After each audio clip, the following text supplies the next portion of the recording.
Assalamu alaikum warahmatullahi wabarakatuh. Dear students, this is Sheikh Riyazur Rahman sir, Assistant Teacher, Moidul Muslimin High School, Parbhani. Student, in our previous video, we had learnt about homophones and homographs. In this video, I am going to teach you another topic from English Grammar Lesson Series named Parts of Speech. So students, are you ready for it? Let's start. प्यारे बच्चों, इससे पहले की video में हमने हमारे English grammar lesson series के तहत होमोफोन्स और होमोग्राफ इस लेसन की स्टडी की है और इंशाल्लाह आज हम पार्ट्स ऑफ स्पीच ये टॉपिक पढ़ने जा रहे हैं। तो चलिए, आप सब लोग तैयार हैं? तो चलिए शुरू करते हैं डियर स्टूडेंट्स। आज का topic parts of speech. Parts of speech, इसके माने हम इसको अलहदा करके देखेंगे। पार्ट्स यानी हिस्से, ऑफ यानी का, की, के, को, और स्पीच यानी हम बातचीत या गुफ्तगू को कहते हैं स्पीच, यानी गुफ्तगू या बातचीत के हिस्से। अभी एक्चुअल में है क्या, गुफ्तगी के हिस्से होते क्या हैं, बातचीत के हिस्से होते क्या हैं, क्या नहीं, ये हमें समझना ज़रूरी है। तो इसको आसान अल्फाज में अगर कहना चाहें तो हमारे मुंह से जो भी वर्ड निकलता है, जो भी अल्फाज हम बोलते हैं, वो वर्ड का एक मखसूस नाम होता है और उसी नाम को जानने के लिए आज हम पार्ट्स ऑफ स्पीच पढ़ेंगे। अंडरस्टैंड? अब जैसा कि फॉर एग्ज़ाम्पल के तौर पर हम एक जुमला कहते हैं, हम आपको इंग्लिश पढ़ा रहे हैं। इस जुमले के अंदर हम आपको इंग्लिश पढ़ा रहे हैं, ये तमाम वर्ड का अपना अपना एक नाम है और अपना एक काम है। इन लफ्ज़ों को ग्रामर में क्या नाम है, ये हम आज पार्ट्स ऑफ स्पीच में देखने जा रहे हैं। तो स्टूडेंट्स, पार्ट्स ऑफ स्पीच देखने से पहले, जैसा कि हमने आसान लफ्ज़ में आपको बता ही दिए, उसकी इंग्लिश और उर्दू की डेफिनेशन भी देखना ज़रूरी है। तो चलिए पार्ट्स ऑफ स्पीच की इंग्लिश वाली डेफिनेशन को पहले देखते हैं। Words are divided into 8 classes according to their nature and function in the sentence are called parts of speech. तो अब इसी डेफिनेशन को उर्दू में तर्जुमा करके सुनते हैं, समझते हैं। किसी जुमले के अज्ज़ाए कलाम जो अपने काम और इस्तेमाल के बुनियाद पर मुख्तलिफ़ अक़साम और दर्जों में तक़सीम हैं, उन्हें पार्ट्स ऑफ स्पीच कहते हैं। ऐसे अल्फाज जो जुमलों में इस्तेमाल होते हैं वो 8 हैं। Noun, pronoun, verb, adverb, adjective, preposition, conjunction and interjection. तो चलिए इन तमाम पार्ट्स ऑफ स्पीच को डिटेल में स्टडी करेंगे, जिनमें नंबर 1 है नाउन, जिसे हम उर्दू में इस्म कहते हैं। Name of a person, thing, place और animal is called as noun, जिसका उर्दू में तर्जुमा है किसी शख्स, चीज़, जगह या जानवर के नाम को इस्म कहते हैं। For example boy, school, sea, Mumbai, Parbhani, etcetera etcetera.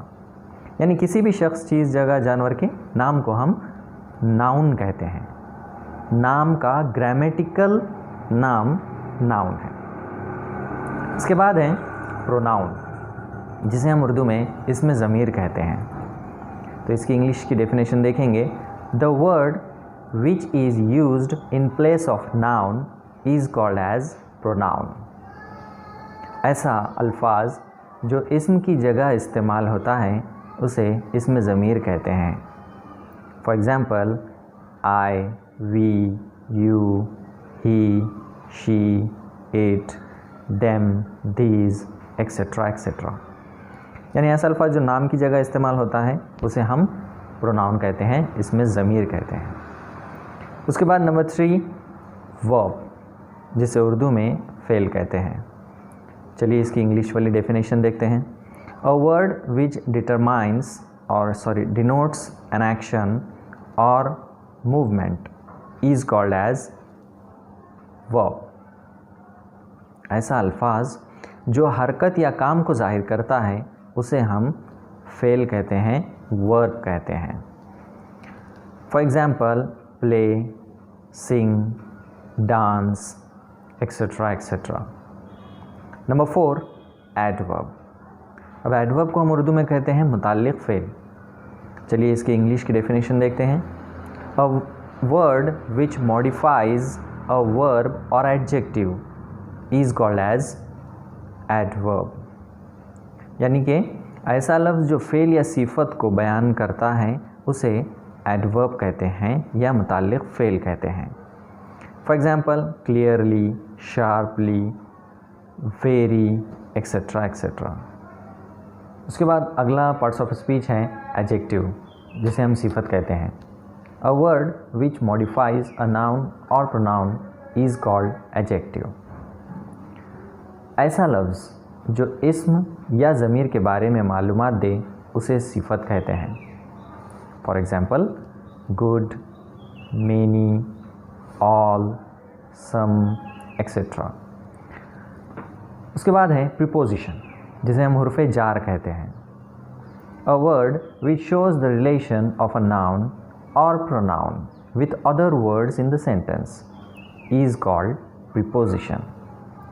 ऐसा लफ्ज़ जो किसी इस्म का ताल्लुक़ दूसरे इस्म या ज़मीर से ज़ाहिर करता है उसे हुर्फ़े जार कहते हैं।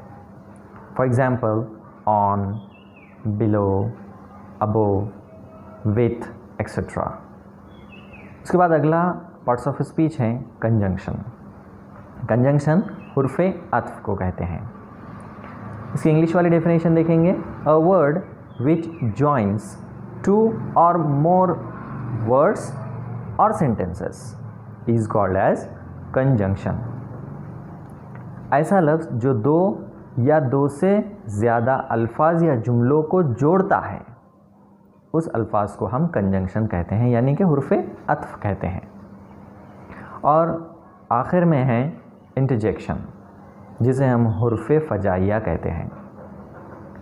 A word which expresses an emotion or sudden feelings is called interjection। ऐसा अल्फाज जो दिली जज्बात को ज़ाहिर करता है या एहसासात को ज़ाहिर करता है, ऐसे अल्फाज को हम हुर्फ़े फ़जाइया कहते हैं। फॉर एग्ज़ाम्पल वाव, ब्यूटीफुल, ऐसा हम कहते हैं ना, तो इसमें वाव ये वर्ड क्या है, इंटरजेक्शन है। उसके बाद हुर्रा, ओ, ये वाले वर्ड्स जो हैं ये इंटरजेक्शन कहलाते हैं। तो डियर स्टूडेंट्स, इस तरह से पार्ट्स ऑफ स्पीच यहाँ पर मुकम्मल हुआ। उम्मीद है आप तमाम को पार्ट्स ऑफ स्पीच डिटेल में बेहतर समझ आए होंगे। इंशाअल्लाह मिलते हैं अगले वीडियो में नए कंटेंट के साथ। तब तक के लिए खुदा हाफिज़, अस्सलामु अलैकुम।